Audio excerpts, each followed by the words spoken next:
of Nottingham and visiting festival goers. I'm the Lord High Sheriff George Monsoon. In just a few moments, our glorious regent, Prince John, will make his morning appearance in our castle courtyard. As it is custom to hear villagers' complaints at this time, I have been asked to announce that no complaints shall be heard this session. In fact, with the prince's mood as black as it is, the only complaints that we shall hear will be the prince's, and a lot of them. I see your sardonic wit is as sharp as ever, my Lord High Sheriff. Lords and ladies, Lord Maddock, the tax collector. Lord High Tax Collector of Nottingham, Sheriff. Remember, His Highness recently awarded that addition to my title. Only to enrage his mother, the Dowager Queen Eleanor, as she was off for discharging you, knowing you for the greedy, sniveling little sneak you are. Not that I'm complaining. In fact, I should thank you, as my personal gains have dramatically increased since you took the post, as I know yours have as well, however carefully you keep it hidden from the prince. Well, since we both quite plainly know one another, Sheriff, I suggest that we curtail our customary rancorous banter before one of us says too much. And now, if you will excuse me, I have been asked to introduce His Highness, and his mood will be no doubt all the more savage for having been kept waiting while you conversed with the assembly. Of course. I relinquish that honor to you, my friend. My lords and ladies, your dread lord and regent of England, Prince John! Huzzah! Long live Prince John! Long live Prince John! Greetings, you wonderful people, you. It is a great pleasure to look down and see your smiling faces and know the loyalty that this crown instills in the hearts and minds of the English people. As it is too nice a day to hear complaints, let us sit back in comfort and get to know one another, shall we? Shall Maddie? Good morning, my friend. As I was just telling these charming guards of yours, Sheriff, I am eager to see both of you. We have great plans to discuss this day, my friend. Your Highness, this is a surprise. At least. Your Highness, you are in a far better mood than we expected to find you. Indeed, this springtime peasant festival usually puts you in such a state. We were expecting the worst, certainly not this, whatever this is. Yes, and what about... Why shouldn't I be happy when everything is so perfect? Edgar Edom, what is he talking about? I don't know, Your Honor. He's been like this all morning. Like that, I mean. You know, happy. It's strange. It fair scared me out of my skin to see him with that thing on his face. What thing? He means his smile, Maddock. Is that what you're talking about, Edom? The prince's smile? Why, he's been doing that all morning, non-stop. Yeah, ever since that little man showed up, right, Edom? Why, again, that little man did that to our prince. Ruined his face, he did. What little man? Are you drunk? What are you two idiots talking about? The guards are referring to me, Sheriff. I was in council with His Highness this morning. I'm not surprised you didn't know. Queen Eleanor will be intrigued to hear how lax security has become at this castle. Hey. It was always her opinion that the prince, her son, took unnecessary and expensive precautions for his personal safety. Hodge! What are you doing here, Hodge, Your Highness? What is your mother's personal secretary doing in Nottingham Castle? Oh, Mother's coming to visit today. Isn't that exciting? Oh, what? Oh, Yes. your mother's coming here? Yes.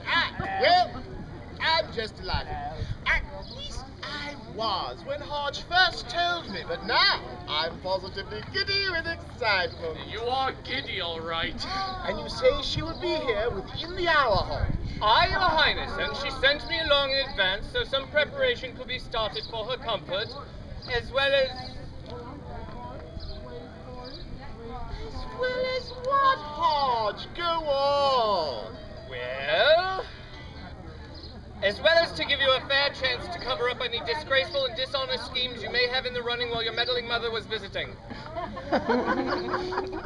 Oh, she said that, did she? Her words, not mine, Your Highness. Don't kill the messenger.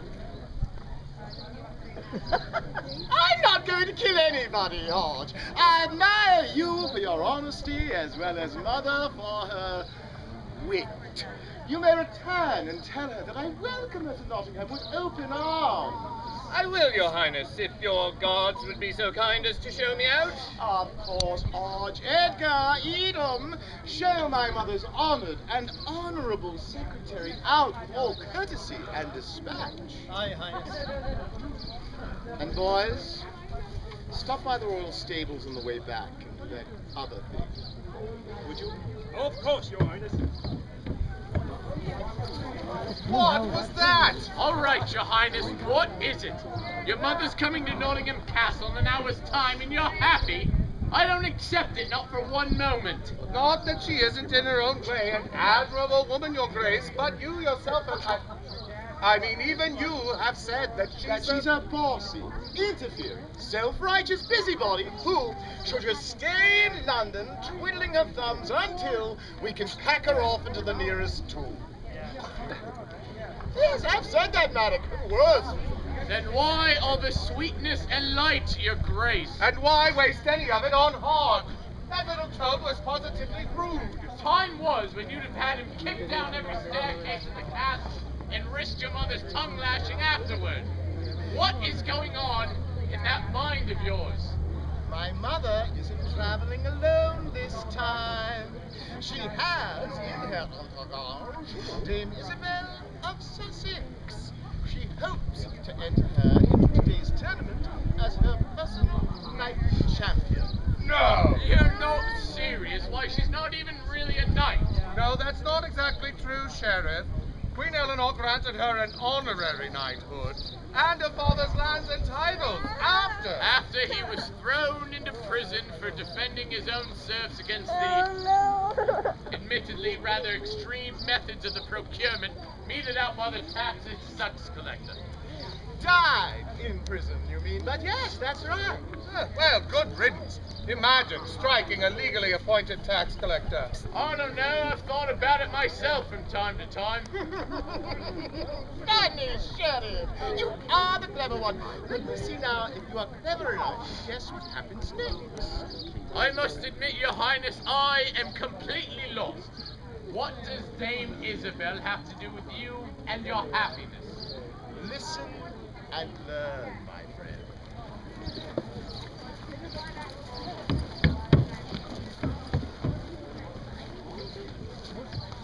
Your Highness, Sir Marcus the Baron of Baintrock.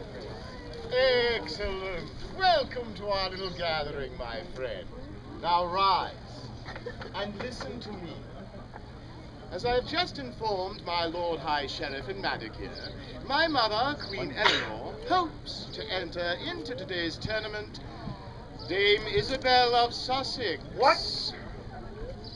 Her father's ill-fated attempt to protect the serfs has struck a resonant chord with the people of Sussex. The sheriff there has reported repeated insurrections and public defiance against my laws since his arrest. Her name and her story are spreading throughout England. Indeed, our dear Maddox, gossip monger that he is, probably heard of it before I did. Well, I did, Your Highness, but It matters not, Maddox. Just shut up and listen.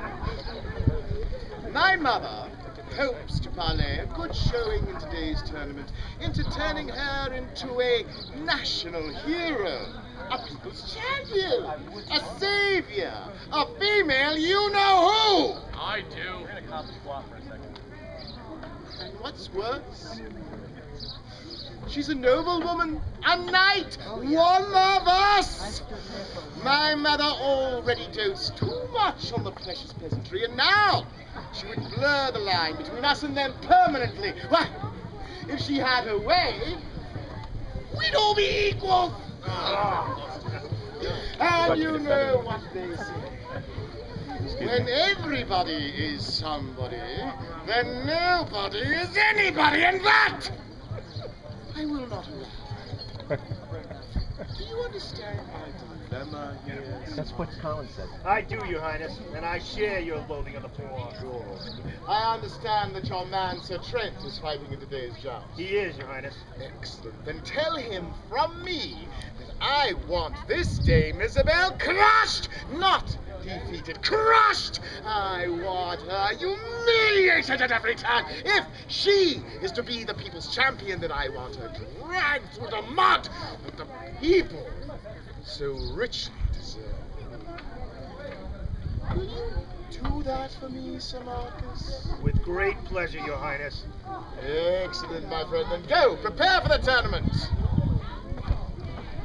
I see it all now, Your Highness, and I applaud your cleverness. Your happiness is well deserved and is almost assured. I hope both of your wishes turn out as you wish. Both? I see the plan to defeat Dame Isabel right enough. Is there another? I was a bit confused about that myself. Shut up, Edom! The second goal is the one more nearer and dearer to the prince's heart, if I'm not very much mistaken. And that is? To stick it to my mother, of course! To humiliate her once and for all for her meddling! Oh, mark my words, gentlemen. When Dame Isabel hits the mud, it is my mother who feels the splash.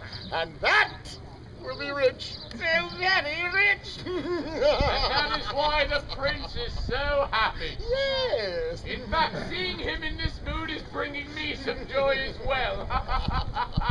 Oh, yes!